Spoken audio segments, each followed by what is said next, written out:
great to see such a great turnout. And I think, I know some of you, I've met some of you for the first time today, and I look forward to getting to know you better.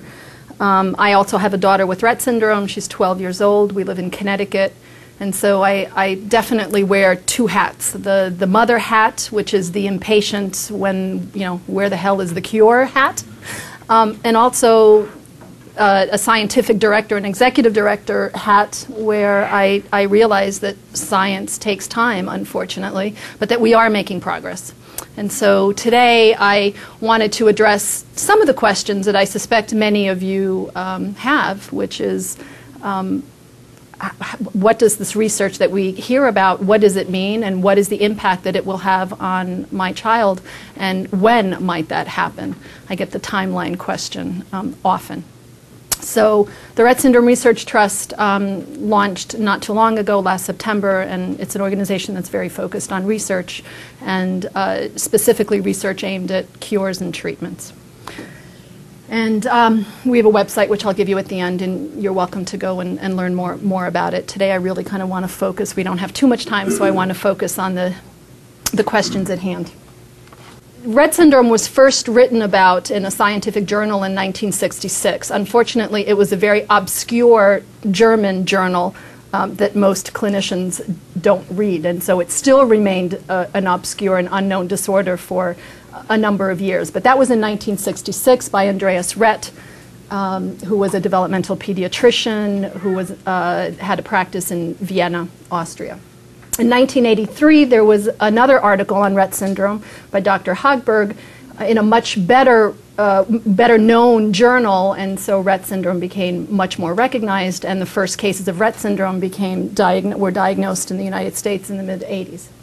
In 1992, Adrian Bird, also coincidentally working in Vienna, published a paper where he described identifying the MECP2 protein. He was working in an area, a field called DNA methylation, which we'll talk about a little bit later, and he had identified this new protein that no one had known about before called MECP2, and it was actually the patriarch protein of a family of proteins that we now know has 5 other members. In 1999, in Nature Genetics, Huda Zogby from Baylor College of Medicine published a paper announcing that MECP2 was the main cause of Rett syndrome. And the field really blew wide open then. That was a pivotal moment that has allowed all of the science that's happened since then to come to fruition. In 2007, Adrian Bird published in Science his reversal experiment, which we'll talk about a little bit further. And that was also an incredibly important paper because it really changed the way we think about potentially treating not just Rett syndrome, but neurodevelopmental disorders in general. So that's just to give you a little bit of perspective of what's happened during the last 40 years in terms of key papers.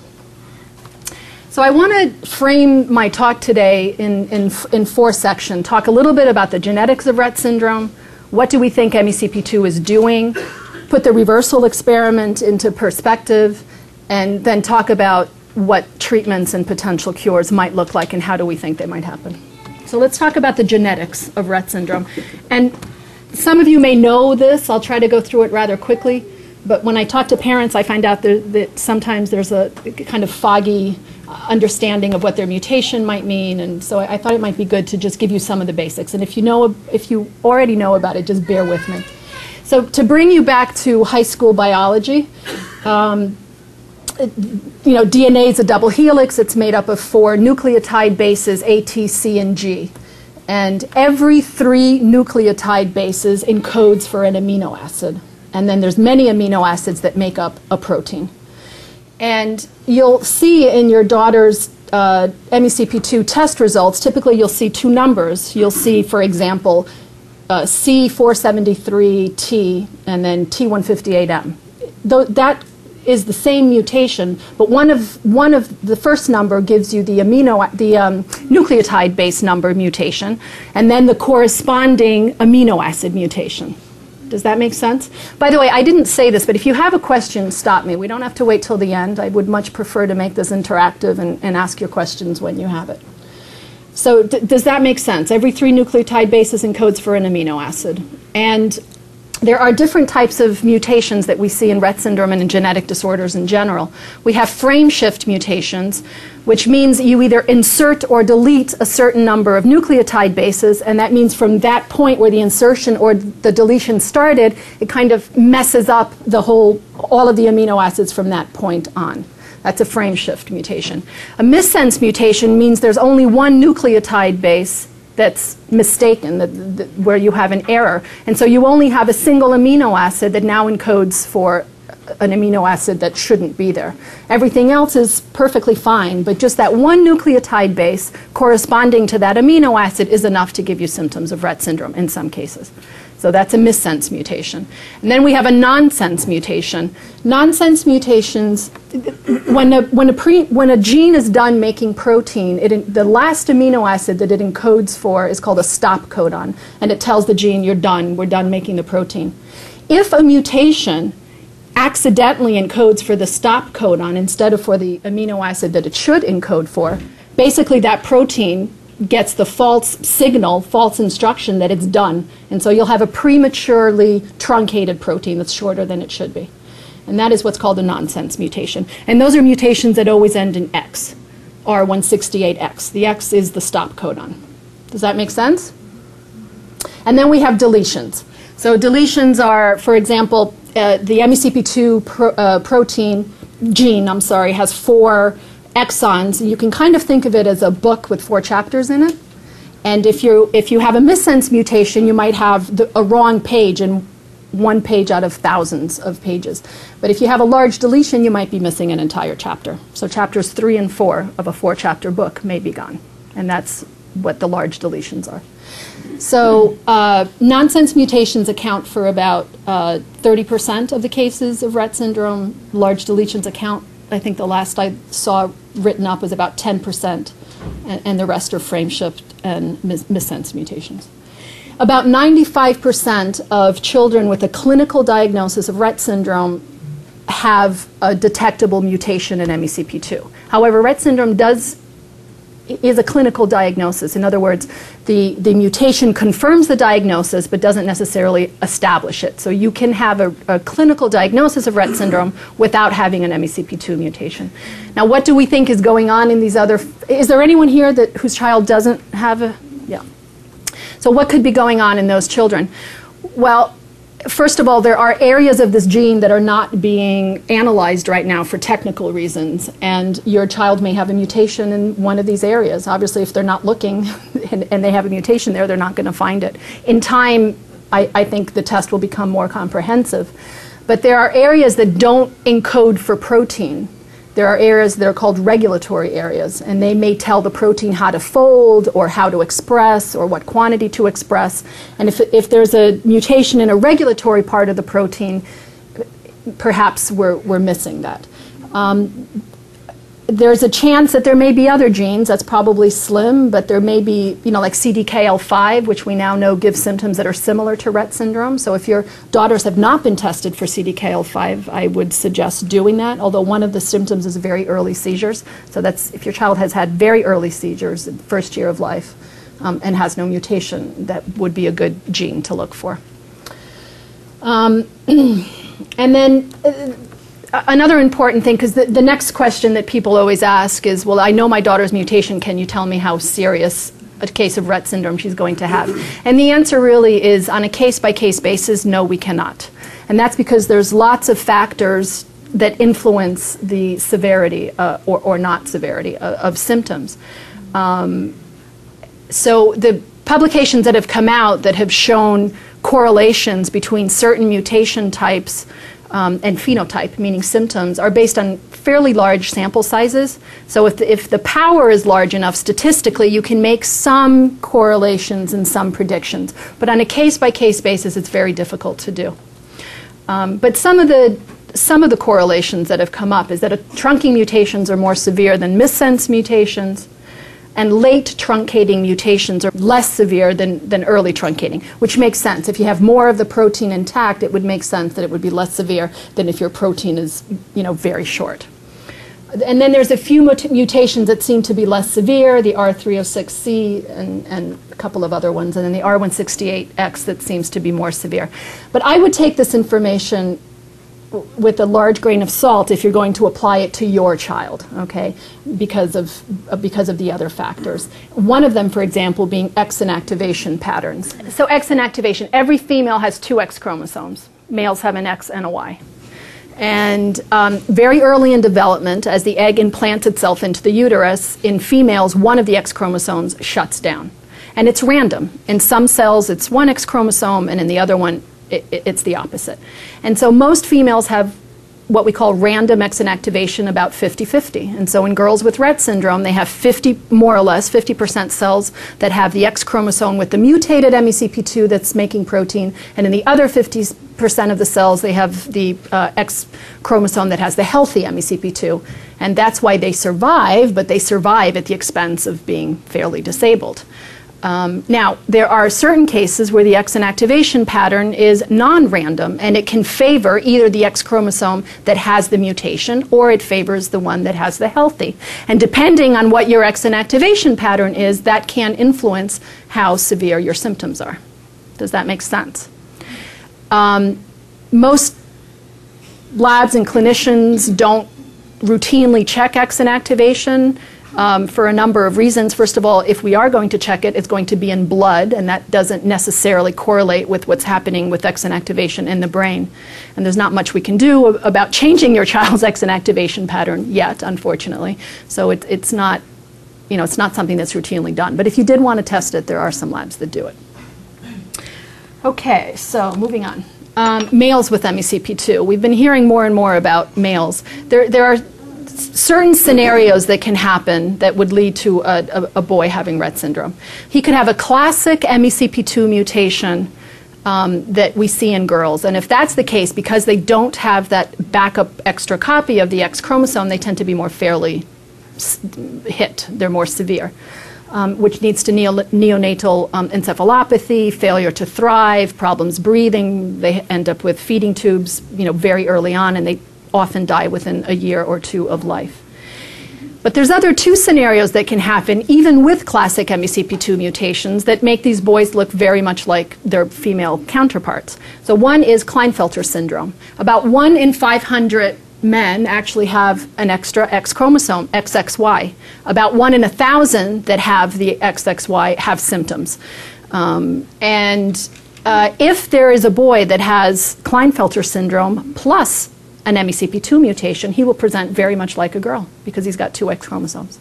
There's also something called somatic mosaicism, which means the mutation did not come from the egg or the sperm, but as the embryo was developing and dividing, one cell sporadically developed a mutation, and then all the daughter cells that come from that original mother cell will also have the mutation. So again, this boy, if this happens to him, will present very much like a girl because some cells have MECP2 mutations and some cells have healthy MECP2. So that's called somatic mosaicism. And they will be very much like girls. There's also, in some cases, mutations that we've seen in boys with Rett syndrome, or maybe we shouldn't call it Rett syndrome, but mutations that we see in MECP2 disorders that are not seen in girls, and they have a different phenotype. And then there is a fairly new syndrome that we've known about for probably 3 years now called an MECP2 duplication syndrome. That's not a mutation, but it's 2 copies of the MECP2 gene on the X chromosome. And so far it's been seen almost exclusively in boys, although we've seen a couple of girls. Their mothers, interestingly, also have it, but they have skewed their X inactivation pattern so that they've shut down the X chromosome that has the 2 MECP2 mutations, 2 MECP2 genes, and they've kept on their X chromosome that has just the 1. And so they're asymptomatic, but when they have children, they have a 50% chance of passing on the duplication. And those boys are fairly severe. They have a lot of Rett symptoms, but they also have major infection, major immunological problems, and they typically die in their teenage years or in their early 20s of infections. There are some cases of triplication of MECP2. These are boys that have 3 MECP2 genes on one X instead of the one they should have, and they're very, very severe, and their symptoms are worse. And these are also confirmed in mice studies. They're from Huda Zogby's lab. She has developed animal models that have a duplication of MECP2, and actually that was done before it was found in patients. So we knew from animal work that twofold MECP2 is detrimental, and then that was confirmed quickly by finding these patients in the clinic. So any questions on the boys? So as often happens with a genetic disorder, you start out with a cohort of patients, in our cases, girls with classic Rett syndrome, and you start to understand the disease, and then as more and more children and adults are diagnosed, you start to see that the spectrum is actually much broader than we originally thought. And that's happening as well with MECP2 disorders. And I think the field is starting to think about not just Rett syndrome, but we're starting to think about MECP2 spectrum disorders. And Rett syndrome is one piece of this much larger umbrella, and there will be other disorders like the duplication. 1 to 2% of autism cases are caused by MECP2 mutations. You have, for example, women who have an MECP2 mutation but have favorable exon activation patterns. They certainly don't have Rett syndrome. They may have learning disabilities, they may have anxiety, they may have bipolar disease, but they certainly do not have Rett, yet they have an MECP2 disorder. What do we call them? So the field, I think, is starting to move towards MECP2 spectrum disorders or MECP2 disorders, and Rett syndrome fits under that category along with lots of other things. And how common is it in the general population to have an MECP2 mutation? We don't really know, because we don't know how many high-functioning women, perhaps, are out there who actually have a mutation but have skewed their exon activation or have something else in their genetic makeup that is protecting them from the full-blown effects of having an MECP2 mutation. So it's something that I think in time will become more evident as the testing is done, and as clinicians start to realize that an MECP2 test is something that maybe should be done more routinely, even if the symptoms of their patient does not look like classic Rett syndrome. Does that make sense? We do know that appropriate dosage of MECP2 is critical. So having even a little bit too much or a little bit too little is important. They're sporadic. They typically come from a mutated sperm. And that's really based on the reason. Women are born with all the eggs they ever need. Men are making sperm, as you know, all the time. And so the chances of a mutation happening in sperm is just much more common than having a mutation in eggs. It's statistics. So any questions on the genetics of this? Okay. So what do we know about MECP2? That's actually a representation of a section of the MECP2 protein. All right, so some basics on MECP2. I've already mentioned that it's a methyl binding domain protein, and I'm going to talk a little bit briefly about what that means. It's part of a larger group of proteins that involves 4 or 5 other proteins. It's located on the X chromosome, and in particular the long arm of the X chromosome is down at the tip. It's composed of 484 amino acids. It's ubiquitously expressed. It's everywhere. MECP2 is pretty much everywhere, every tissue type in your body. And yet, Rett syndrome is mostly neurological. We don't really know why that is. It's very highly expressed in neurons. We found out recently that it's also in glia, and I'll tell you about what that means, but glia is a different type of cell that's found in the brain. So we know that because it's highly expressed in neurons, the brain probably is exquisitely sensitive to the amount of MECP2 that maybe liver, kidneys, and other parts of the body are not as sensitive to. But this is an area that needs further exploration. And we know that there are 2 isoforms. What does that mean? We used to think that one gene would make one protein, and it was very easy. One gene, one protein. That was kind of the dogma at the time. And now we know that, like everything in science, is simply not that easy. And one gene can make more than one protein, and in some cases it can make very many numbers of proteins. And I'm going to talk about a little further how that happens. It has to do with a term called splicing. But anyway, we found out a few years ago from the lab of Adrian Bird and also a lab in Canada, Burge Moniasen, that there's actually 2 MECP2 proteins that are made and that one of them is expressed 10 times more than the original one that we knew about, and they're made from the same MECP2 gene. All right, so we know that MECP2 binds to methylated DNA. You've probably been hearing that for as long as your daughter was diagnosed, and you may think, well, what is methylation?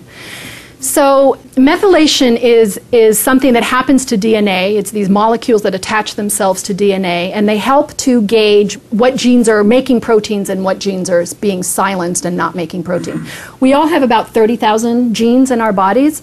But if you think, for example, a heart and the brain, very completely different tissues. So what makes a heart and a brain a brain? Well, it's because of the number of genes that are being expressed, what turns on. In a heart, the heart genes are on and the brain genes are off, and the other way around, and so on with all of your tissues. So it's not just a matter of having these genes in your cells, but it's the instructions of what genes turn on and turn off at the appropriate time. It's a very complicated phenomenon that happens in an area of science that's very heavily studied and a very hot field right now. And as you can imagine, it has implications for lots and lots of diseases, because at the root of a lot of diseases is dysfunctional protein expression. So methylation is something that's used to turn genes on and off. And genes that are active, and meaning they are making protein, typically are not methylated. So their DNA does not have methyl groups attached to it. But if we want to turn a protein off, typically there will be these methyl groups attached to the DNA of that particular gene, and it keeps the gene silent so that it doesn't make its protein. So MECP2 is what's called a transcriptional repressor. And so we can envision DNA as a slinky, okay? And the parts of the slinky that are stretched out, you can actually potentially put your fingers in there and get to the particular genes that are on that part of the DNA. And in your cells, if we need a gene to be making protein, it needs to have molecular machinery that can get in there and read the genes. And so areas that are stretched out and not compacted are the areas of the DNA where genes are active and they're making protein. Those are areas that are unmethylated. There are no methyl groups attached to the DNA. Areas that have to be silenced, we don't want those genes making proteins, are going to be found in parts of the DNA that are very compacted and that have methyl groups attached to them. And that's where you're going to find MECP2. MECP2 is attached to methylated DNA and helps to keep genes silenced. Methylation is part of a phenomenon called epigenetics, which is getting, I don't know whether you've heard about epigenetics. I think we're going to be hearing much more about it in mainstream media. I've noticed the New York Times is starting to write about it. Nova just did a show, a documentary on epigenetics. And epigenetics is a very hot field of science right now. What it means is beyond genetics. We know that we have our genome, but when the genome was sequenced, not that many years ago, we were shocked to find out that in actuality, humans don't have that many more proteins than a fruit fly or a worm. And yet we are so much more complex. How does that happen? Well, it happens through epigenetics. So it happens through these modifications that happen to DNA, and methylation is one of them, and it's the most well understood, but there are others. And you can think of it like a charm bracelet. So the actual bracelet is DNA, and then there are charms that you can attach, but you can also take them off. Those are the modifications. You can think of methylation as a charm. And it's how genes are turned on and off, and it's how we get so much more complexity out of having the same number of genes as much more, less sophisticated organisms. They don't alter the DNA itself, they modify it. And epigenetic cancers, for example, have to do oftentimes with problems in methylation. And so oftentimes cancers are epigenetic diseases, and we think that Rett syndrome is also an epigenetic disease. The beauty of epigenetics is that it's reversible. You can attach these methyl groups, you can also take them off. And so there are starting to be epigenetic drugs, or epi-drugs as they're called. So if MECP2 is involved in a process that shuts down other genes, then the hypothesis is that the symptoms we see in Rett syndrome are due to misexpression of downstream genes. Right? If MECP2 is supposed to shut down a number of genes and it's mutated and therefore can't do its job, then genes that are supposed to be shut down probably stay on. So the first diagram shows you, you get typical kids when the right genes are shut down. And when that switch doesn't work, the genes stay on and you get Rett syndrome. That's the hypothesis that we started with. And unfortunately, it's been very difficult to identify these target genes. And recent data is showing that there's probably thousands of target genes and that they might be different groups of genes depending on the tissue that we're working with. So in one part of the brain, it may be 300, 400, 500 genes. In another part of the brain, it may be a different group of genes. So I think thinking about treating Rett syndrome by affecting these downstream genes, I think is going to be a pretty complicated process. Also, there was a paper that came out recently from Huda Zogby's lab showing that in some cases MECP2 may be an activator, may actually be turning genes on. Whether it's an activator or a repressor, the bottom line is there are genes that are not doing what they're supposed to do. Another function of MECP2 has to do with what we call chromatin architecture. So if you were to take out the DNA that's in every one of your cells and stretch it out, it's 2 meters long, which to me is just mind-boggling. And when you think about how, it's not just like taking a ball of string and just shoving it into the nucleus. It has to be folded properly so that the genes that need to be accessed can be accessed and the ones that need to be repressed can be repressed. So it's a very sophisticated process, and it needs to change. It's dynamic. As we age, as we develop, things change. So we think that MECP2 may be playing a role in helping to keep the DNA, the chromatin in the nucleus folded in its proper position. Another function we think that MECP2 plays a role in is something called synaptic plasticity. So synaptic plasticity is a big field in science with thousands and thousands of investigators around the world working on it. Basically, it has to do with connections in the brain. So when we learn something, when we're learning a new language or we're reading a book or we're exposed to stimuli, things happen in the brain. When we form a memory, things happen in the brain. When you have Alzheimer's and you start to forget your memories, things happen in the brain. And those are the connections between neurons. And with very sophisticated equipment, very strong microscopes, we can actually now, scientists can actually see these connections between brain cells, neurons, strengthening and then loosening. If we knew a language as a child, but we don't practice it for 20 years, we lose that ability. And so those are connections that were there, which then were lost. And I think I always like the example of synaptic plasticity. You think of a person who has gone blind later in life and then whose other senses make up for that. And so their hearing becomes much more acute, their taste becomes much more acute. That's an example of synaptic plasticity. And we think that MECP2 plays a role in synaptic plasticity, the communication between cells. And there's also a long-term potentiation, which is kind of which can be measured through electrophysiology equipment. You can actually measure the strength of an electrical communication within brain cells. And the MECP2 knockout mice show problems with long-term potentiation and with synaptic plasticity. I mentioned that the rule of one gene, one protein went out the window a few years ago, and now we know that one gene can make multiple proteins, and that MECP2 actually has 2 isoforms, and that's done through a process called splicing. And there was a couple of papers a few years ago, again from Huda Zogby's lab, and now from one of her postdocs, who is an independent investigator, Huan Yang. Huan Yang, who has shown data to suggest that MECP2 is involved in this splicing process. And basically, I've mentioned before that a gene has different exons and introns. And when it's making proteins, you splice out the introns and you assemble the exons. But the exons can be assembled in different varieties. So you could have a protein that has 4 exons, and you could have another protein that only has 3. And then you end up with different proteins. So we think that MECP2 may also be involved in splicing. So in summary, we think it's a transcriptional repressor that is supposed to shut down or perhaps, in some cases, activate genes.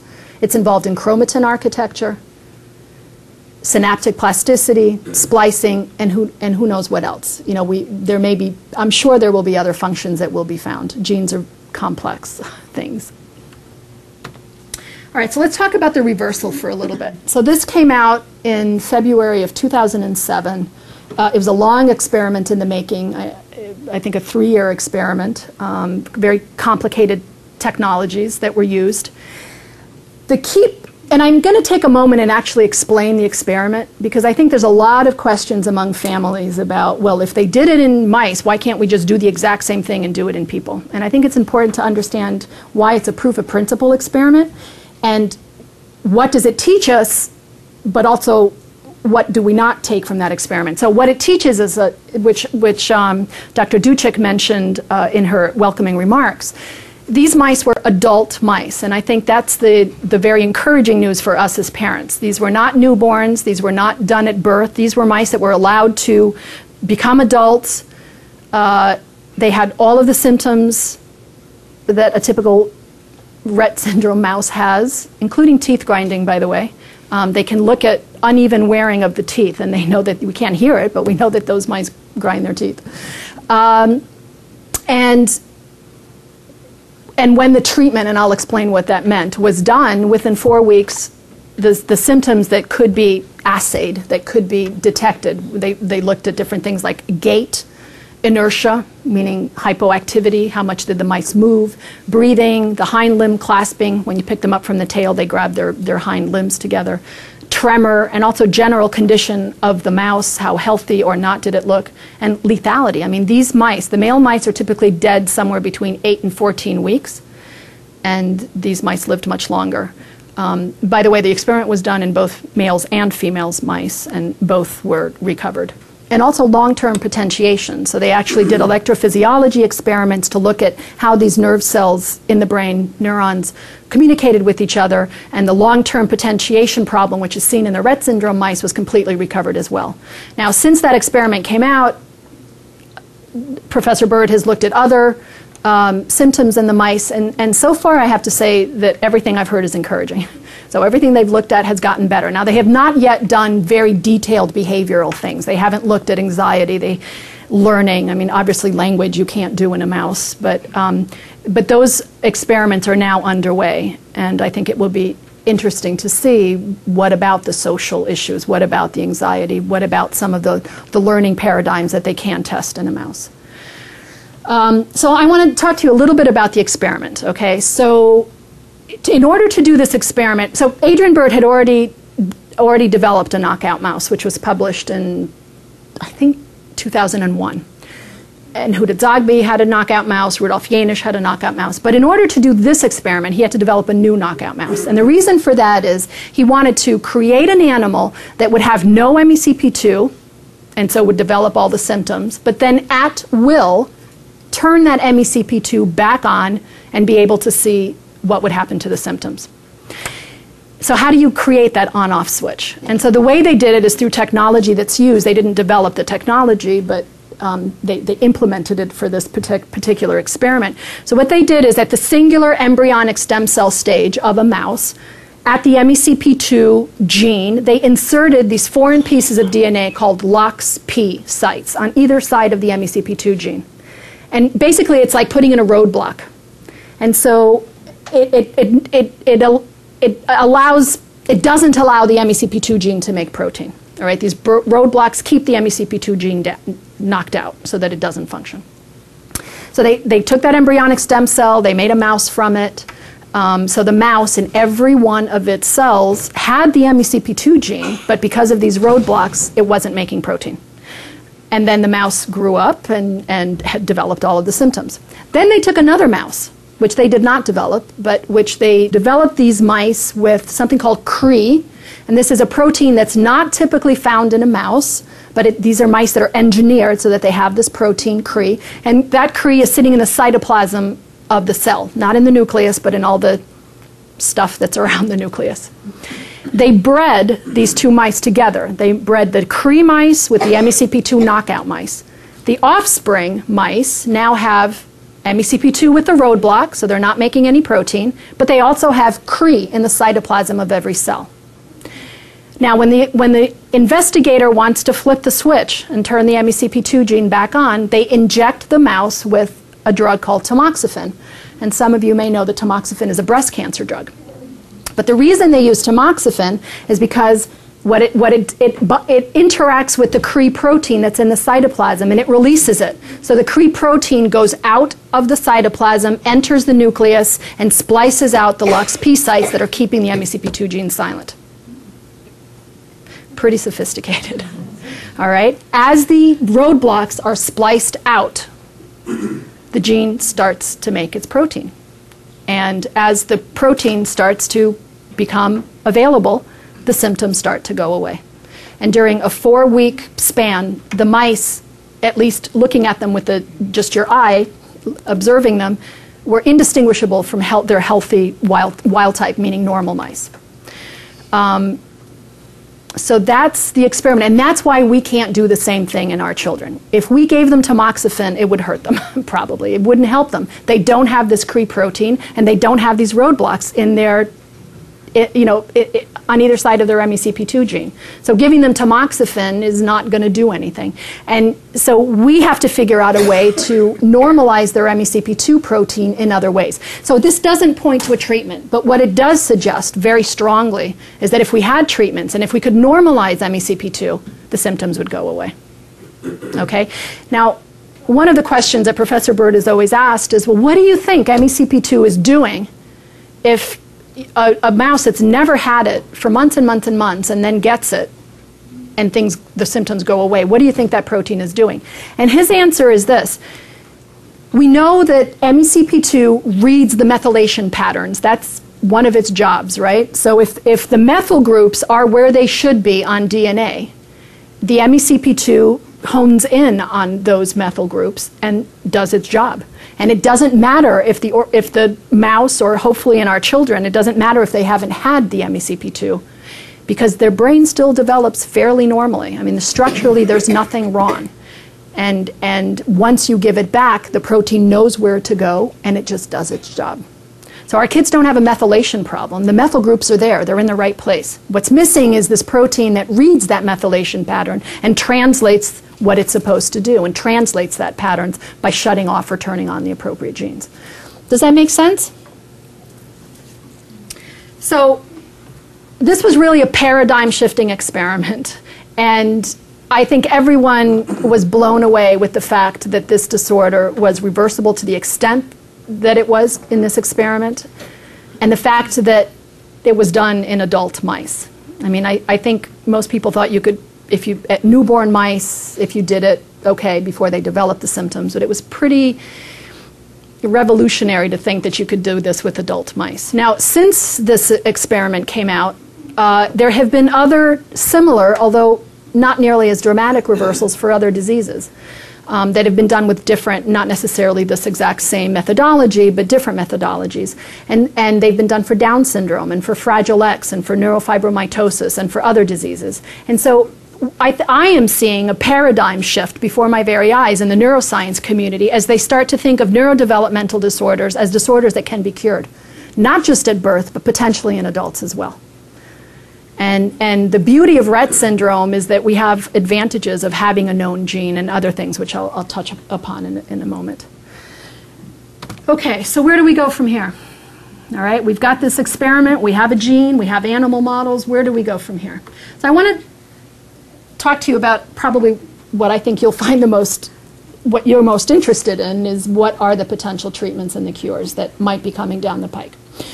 All right, so I'm going to talk about 3 different broad areas of potential treatments, and the first one is increasing levels of MECP2. So Rett syndrome, we think in most cases, is due to low levels of MECP2. There's a mutation in the gene.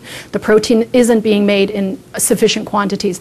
There may be cases that some of the mutations may actually lead to too much protein. We don't know that yet, but right now I think the consensus in the field is that it's due to low levels of MECP2. So we need to increase levels of MECP2. How can we think about doing that? Well, the first way is activating the silent MECP2 that's on the inactive X chromosome. You remember that females have 2 X chromosomes, one of them is shut off.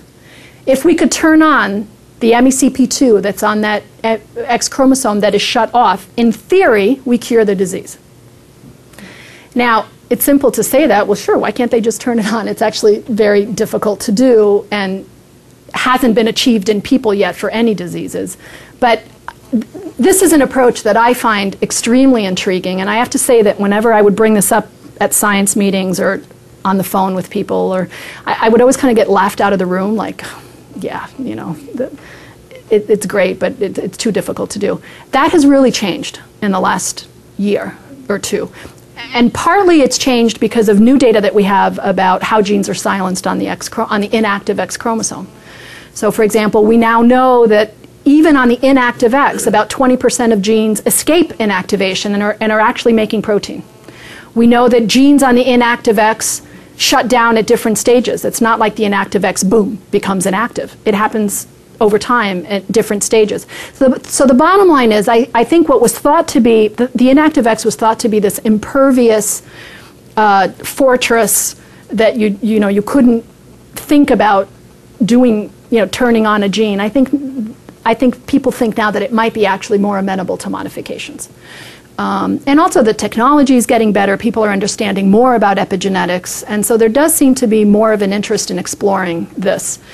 And how could we think about doing this? Well, two projects, for example, that the Rett Syndrome Research Trust is funding now is aimed at this. One of the projects is to develop an assay that will detect activation of an MECP2 turning on the inactive X, and then screening compounds and looking for genes that may activate it. And so that basically is an approach where we don't care what the mechanism is that keeps MECP2 silent. We just want to see if we can find a drug or a gene that can turn the MECP2 back on. It's kind of a blinded approach. So the assay is being developed now, and then we'll find out how sensitive it is and start to screen compounds and start to look for genes and see if that yields any information. We're also funding a project that looks at the polar opposite of that, and that is we're going to try to find and identify what is the mechanism that is keeping MECP2 silent on the inactive X. If we knew what that was, maybe we could find a way to reverse it.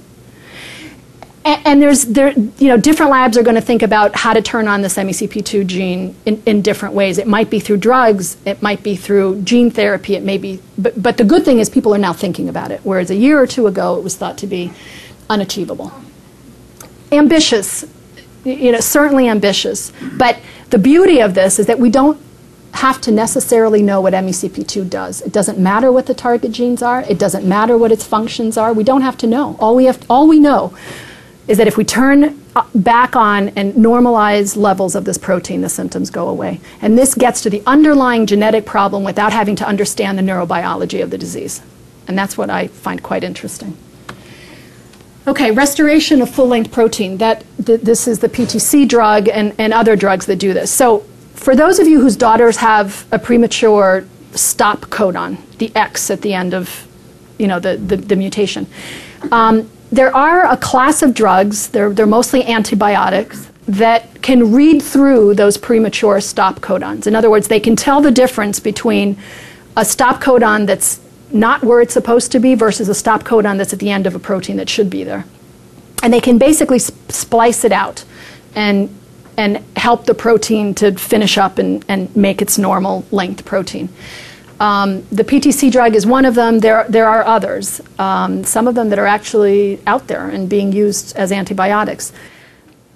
A couple of challenges. One is some of these drugs are pretty toxic. So it's one thing to be on a heavy dose antibiotic for a couple of weeks to fight an infection. It's a completely other thing to put a child on this for the rest of their life. So some of these drugs are pretty toxic. The other thing is, we need it to go into the brain. And so getting these drugs into the brain may be more difficult. But however, there's a fairly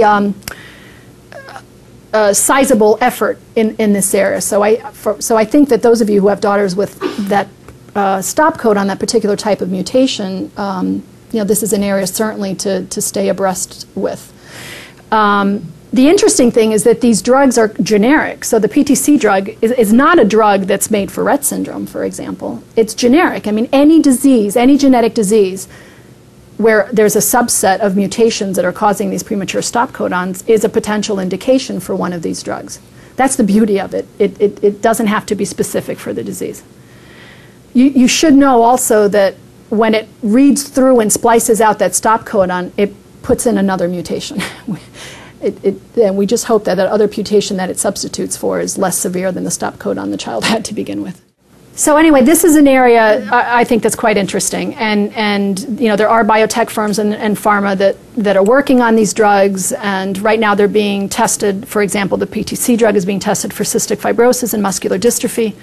Those are not neurological diseases. It'll be much more difficult to get it into the brain, but nevertheless, there are things that you can do to a drug through what's called medicinal chemistry that changes. You play around with the drug by changing its structure and different attributes so that you can hopefully cut down on toxicity, cut down on bad things, and help, for example, to increase its permeability into the brain. Okay, so the next thing is protein misfolding. This is an area that is still very, very immature and very, very preliminary for Rett syndrome. But in general, we know that there are proteins in many other disorders, including Parkinson's and other diseases, that are due to protein misfolding. So the protein isn't folded right, and if it isn't folded right, it can't do its job properly. And there's a class of new drugs called pharmacological chaperones that help to refold the protein appropriately. And some of those are kind of generic and some aren't. This is a fairly new area of science. But there was a few papers that suggest that perhaps some of the mutations in Rett syndrome might be causing protein misfolding. Again, very preliminary, but I just want to put it up there as an example of yet another area that, you know, might be of interest to Rett syndrome, these protein misfolding and pharmacological chaperones. And then we have gene therapy and protein replacement. So a question I often get asked is, well, we know the gene, MECP2, we know it's mutated. Why can't we just do gene therapy and put the gene back in? It makes perfect sense.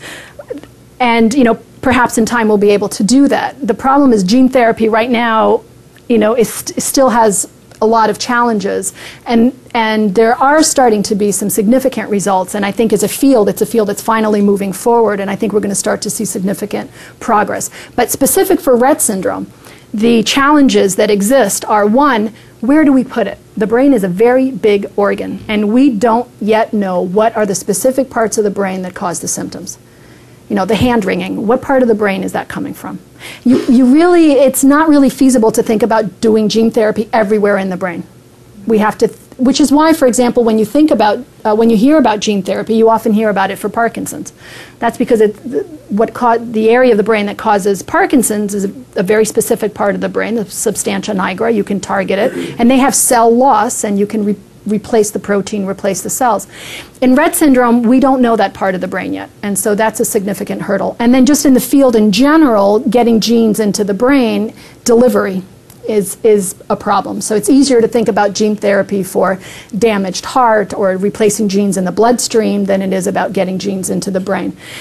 However, so those are the downsides. The upsides are that these are areas that people are working on, even if not specifically for Rett syndrome. Delivery of genes into the brain is an area where, you know, that's being investigated. And whatever progress is made in those areas, we'll be able to piggyback on.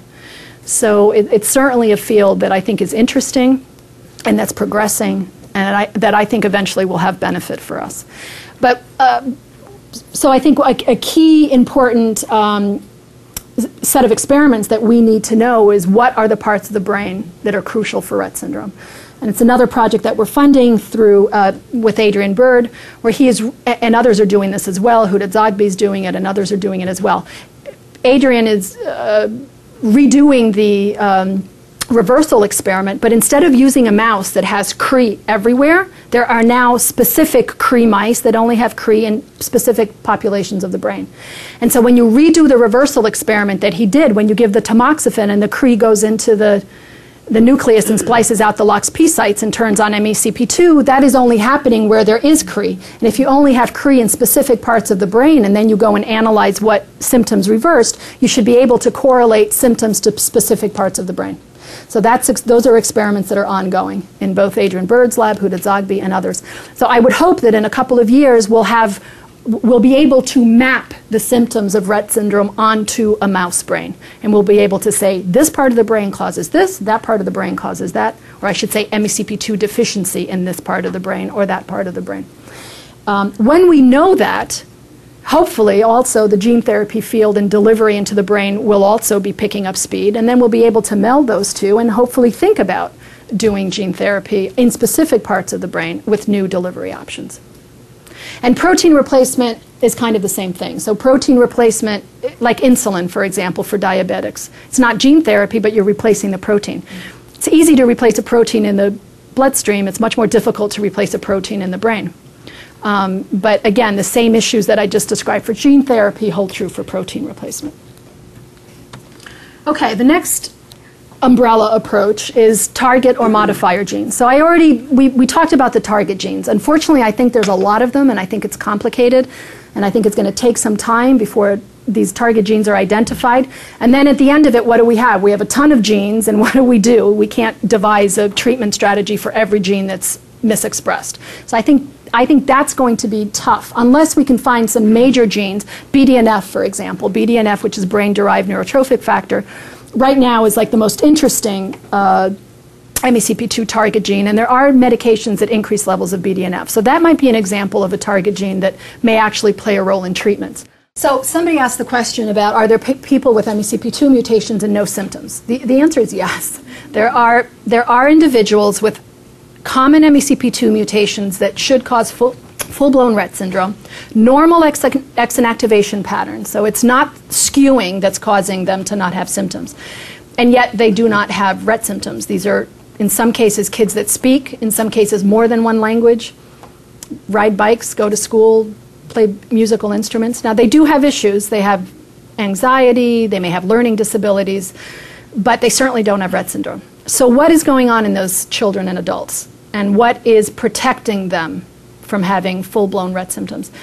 Well, we know from other diseases, in all likelihood, it's modifier genes. So these are mutations in other genes that protects them against having an MECP2 mutation. And an example we can think about is, you could take two people that smoke 3 packs a day of cigarettes, and one gets cancer and one doesn't. Well, why is that? It's because of their own individual genetic makeup. And so if we could identify what these modifier genes were, that would give us another avenue for intervention. And hopefully these modifier genes are more druggable than MECP2. MECP2 is a tough gene to act on. It's a transcriptional repressor. It's in the nucleus. So this is a very interesting area. So one of the projects that we're funding is attempting to identify these modifier genes in mice. And I won't bore you with the details of the experiment. It's laborious. They've gone through 8,000 mice already, but they're starting to yield some interesting results. And if we can identify these modifiers, we would then check to see in patients, in these kids that don't have symptoms, and start to move forward, and hopefully we would identify some of these genes. Part of the problem is it's very hard to identify these kids and adults that have MECP2 mutations but don't have symptoms, because why would anyone think to test them for MECP2 mutations if they have no Rett symptoms? So that's kind of an education process where you have to try to get clinicians to think about routinely doing MECP2 testing in a much wider group of people, but that's something that's going to take some time. And also the MECP2 test isn't cheap, so you have to, how do you pay for it? So it's hard to find these cases. Okay, and then a symptom-by-symptom approach. So this is quite different than trying to fix the underlying problem. Yes? Question. These milder cases, are they in families that No. have? No? Not the ones that I know of. No. In one case, it was a family that knew a child with Rett and was able to put some pieces of the puzzle together, and a wise mother who was astute enough to say, you know what, my daughter at age 1 lost some hand use, and there's some hand issues, and she put to it and insisted that her daughter be tested, and lo and behold, she has an MECP2 mutation. All right, so the symptom-by-symptom approach is saying, well, while we work on this underlying genetic problem and trying to fix it, there may be drugs already out there that might be able to help our children. And so if we could find something that reduces seizures, that reduces anxiety, that increases sleep, that so on and so forth, certainly their quality of life and ours would improve tremendously. So this is also something that we're interested in. This is not going to lead to a cure for Rett syndrome, but it could lead to treatments. And there are drugs out there that we don't really understand the mechanism for. In fact, that's probably for most of the drugs that are out there, medicines, we don't understand how they work. And so it's not inconceivable that something that was first intended for seizures is now being used for migraines or weight loss. That's how it works. And so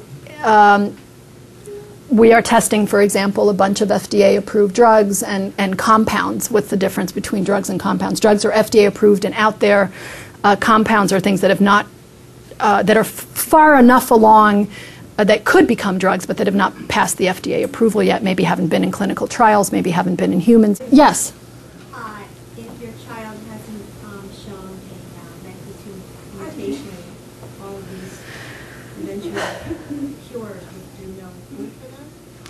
Well, the symptom by symptoms certainly could, but when they have this development. Well, we couldn't give them a drug, for example, that activates the silent MECP2 on the inactive X if we didn't know that they had an MECP2 mutation. No. So, I know how frustrating it is for those of you that don't have MECP2 mutations. I feel for you because I know how difficult that is, and you feel like you're in limbo. What I would say is, first let us know. I have a list of people that don't have mutations that we keep in touch with and that we would notify you when something new comes along. Bring your child to a geneticist once a year because there are new tests, new genes being identified all the time. Keep up with the literature. And, let's hope that in time we find it. And I'm sure in time we will. Part of it is just a technical problem of analyzing the entire MECP2 gene. Looking ahead a number of years, my personal feeling is that I suspect Rett syndrome will be treated via kind of a cocktail approach. So that we potentially have a drug, for example, that can turn on MECP2 on the inactive X. It probably can't hit every cell because that would be asking a lot of a drug, but so maybe we would do that in combination with, perhaps a protein replacement in combination with some drugs that reduce the symptoms. And I think that that's a reasonable expectation. And the key hurdles right now are identifying these brain regions and delivery into the brain, because both for drugs, small molecules, drugs, and also gene therapy and protein replacement, we have to get it where it counts, which is the brain. So I just want to spend just a minute or two kind of talking about the drug discovery process and kind of what are the challenges. You see a timeline here, and it's divided into basic, translational, and clinical. You've probably been hearing a lot about translational science, and maybe you're wondering about what that is.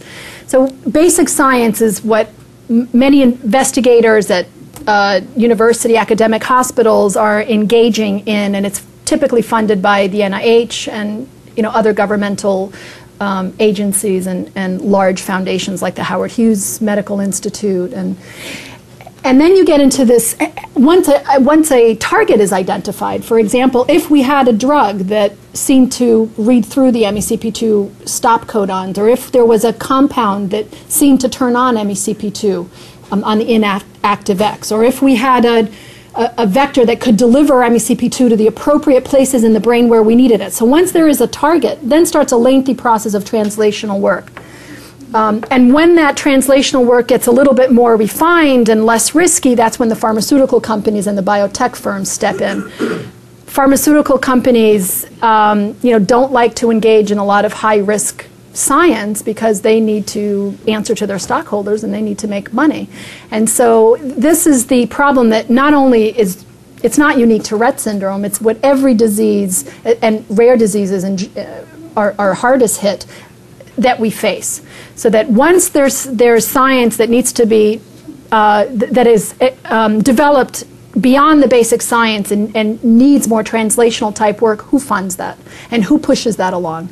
And I'm not so much worried about the fact that Rett syndrome is rare, because there are business models out there like Genzyme that have proven that you can make money and have a business model based on rare diseases. Genzyme has developed protein replacement drugs for disorders that are much more rare than Rett syndrome. We're talking 1 in 100, 200,000 kids. So the business model is there. That's not so worrisome. So the more worrisome part is that our science is still rather immature, and we have to develop our science more.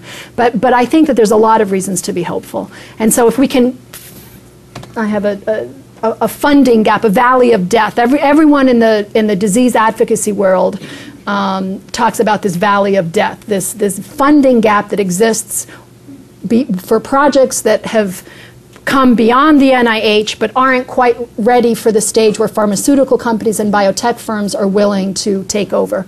And that's where organizations like ours and others have to work in that space. We have to de-risk. I mean, that is the term that's used in disease advocacy groups. We have to de-risk the science enough so that we can engage a pharmaceutical and biotech partner to then take over. They're not going to do it now. It's too risky. And not just because Rett is rare. As I said, there are business models that work, but it's because the science is still immature. I hope that will change in the next 5 years. And I think that once we have targets and approaches that are much more defined, I think that it's completely conceivable that biotech and pharma will step in and partner. So I wanted to end kind of on a high note and encouraging. It may seem strange for you to hear this because Rett syndrome is so unknown in lay circles, but in the scientific world, Rett syndrome is a very high-profile disorder. Everybody knows about Rett syndrome. And there's a number of reasons for that. Number one, we have a gene. Tons of disorders that don't. Alzheimer's doesn't have a gene. Parkinson's doesn't. Autism has a slew of genes that accounts for very small numbers of cases. MS, schizophrenia, the list goes on and on. Many disorders don't have genes. We have a gene. It's a monogenic disorder, one gene disorder. There are excellent and freely available mouse models, which is how science gets done. It's also a model system that will help us understand other diseases. Unfortunately, because the symptoms in our children they have so many of them, people can study movement disorders by studying the Rett syndrome mouse. They can study epilepsy. They can study autism. And so there's these connections to other disorders, which also helps to raise the profile of Rett syndrome. And also, MECP2 is an intriguing gene. It's a gene that the scientific community finds exceptionally and very interesting because it's at this intersection between epigenetics and neurobiology. We also have the prospect of reversibility, and over the last 10 years there's been a huge amount of progress and momentum in the field, and scientists, like everybody else, like to be where the action is, and there has been a lot of action in Rett syndrome. And so for all of these reasons, I am hopeful for the future, but it is ambitious what we are trying to do. We're trying to cure a disease. It's never been done before. No one's ever cured a neurological disease. So it is ambitious, and we face challenges on all sorts of levels, scientific challenges and funding levels. But we take it a day at a time, and just because there are challenges doesn't mean that we don't tackle these challenges. And everything that I have heard from the scientific community since the reversal is nothing but encouraging. And I hope that that gives you encouragement as well.